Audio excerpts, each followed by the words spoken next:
bago ka pumasok sa niya, ano ba talaga yung negosyo niya before 2002? Alam ko nagtatransact na po siya, ganyan po, sa gobyerno po. So Nagtatransact na siya. bago ka pumasok sa kanya, meron na siya mga existing na NGOs. Yes po.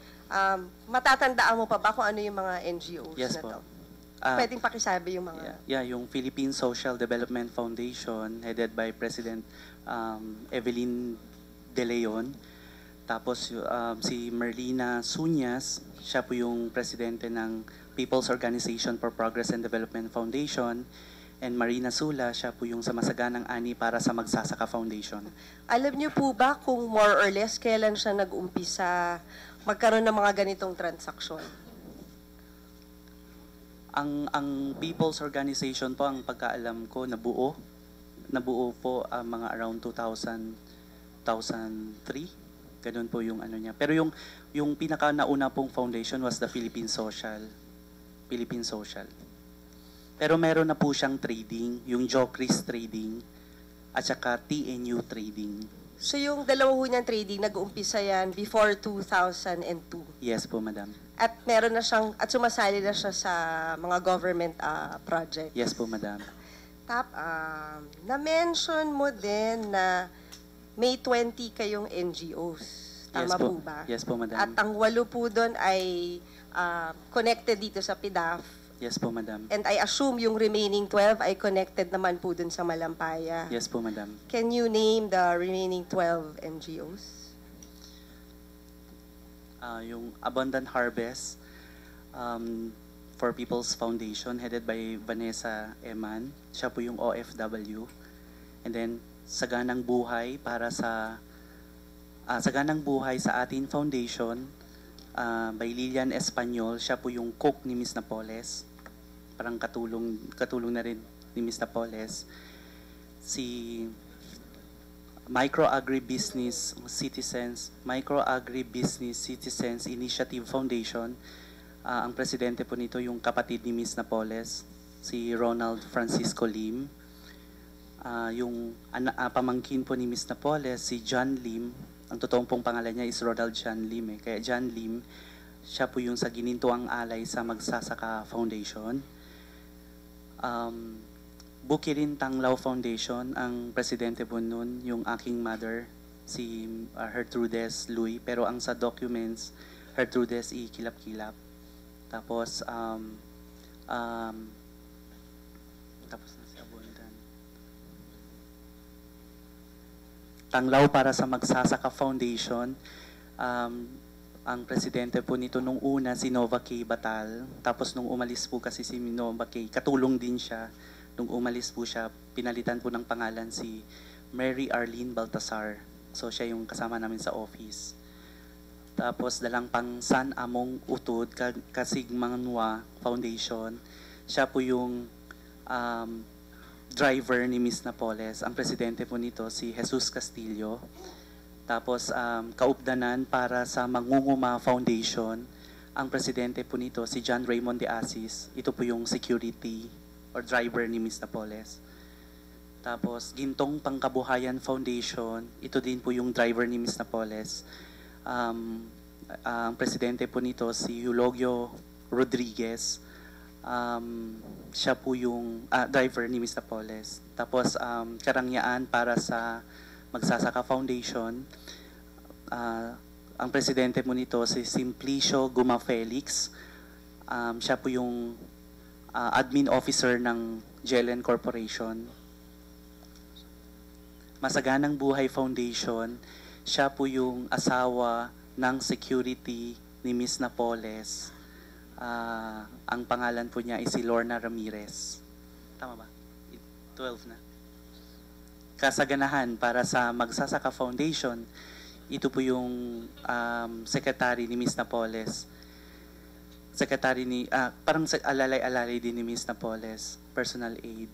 Si Miss Genevieve Uy, na isa rin siya sa incorporator sa JCLN Global Properties Development Corporation.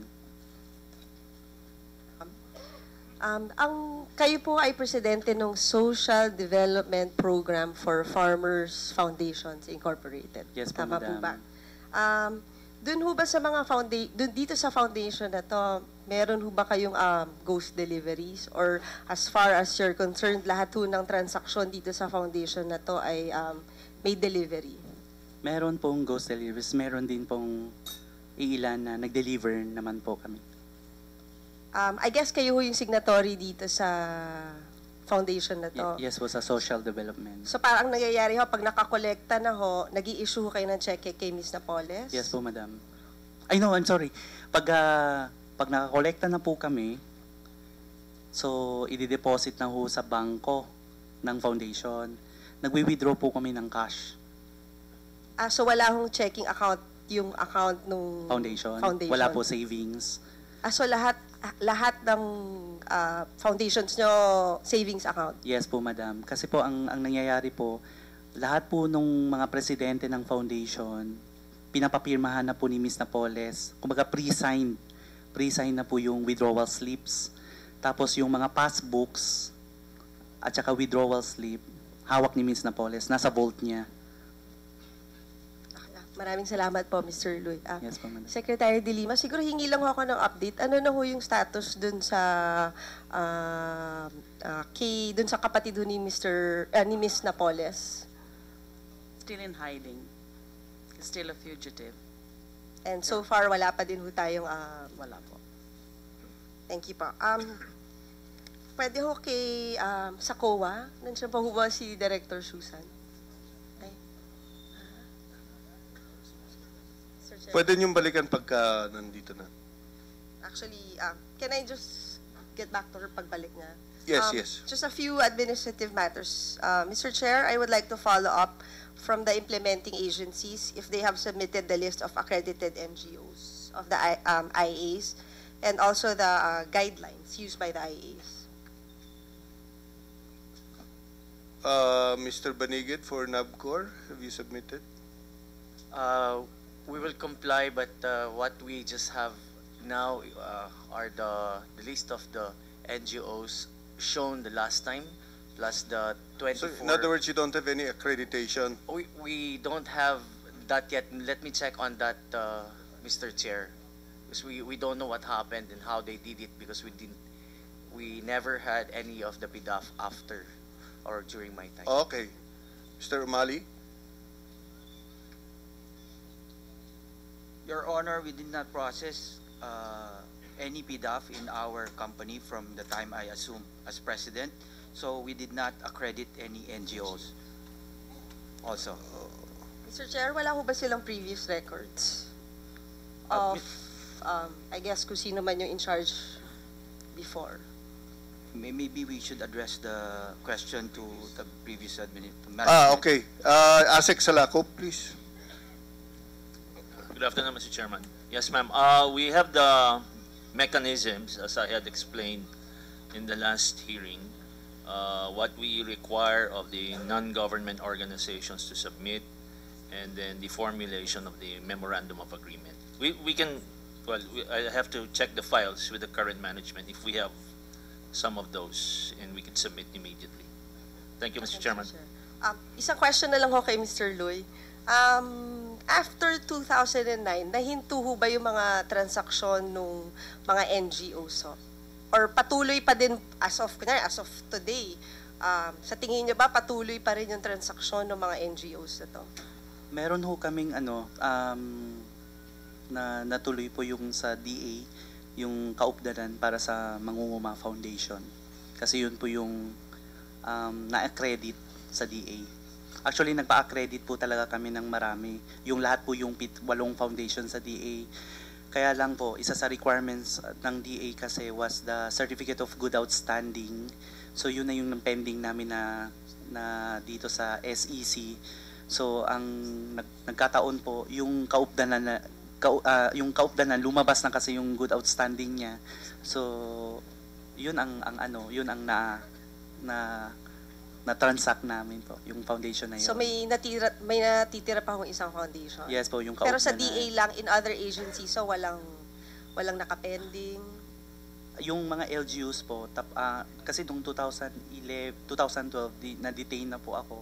So meron silang ongoing na transactions with the local government units. Thank you. Kay Director Susan,